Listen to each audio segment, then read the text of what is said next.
আসসালামু আলাইকুম।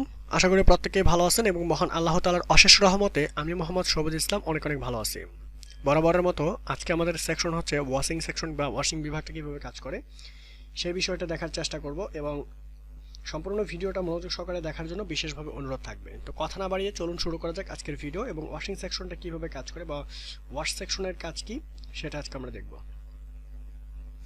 ওয়াশিং বিভাগ সেলাই করা পোশাকের ধুলো এবং স্ট্রেচিং চিহ্ন অপসারণ করা বিভাগের একটি কাজ।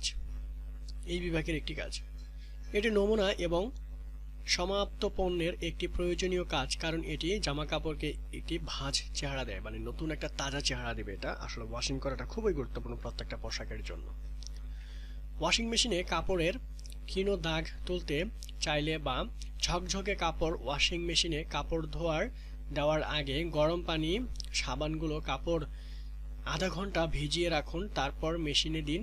ওয়াশিং মেশিন কাপড়ের ময়লা অনুযায়ী ডিটারজেন্ট ব্যবহার করুন, বেশি হলে কাপড়ের রং নষ্ট হবে।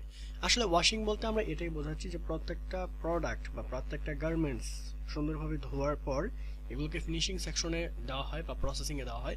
তো ওয়াশটা হচ্ছে সফট সিস্টেম, এক একটা প্রোডাক্টের এক এক রকমের ওয়াশ করতে হয়। তো আশা করি আপনি ক্লিয়ার হয়ে গেছেন ওয়াশিং বিষয়টা কি, এবং আপনার যদি কোনো প্রশ্ন থাকে তাহলে অবশ্যই কমেন্টস বক্সে একটা প্রশ্ন করে যাবেন এবং সম্পূর্ণ প্রশ্নের উত্তর দেওয়ার চেষ্টা করব। Thank you so much watching this video.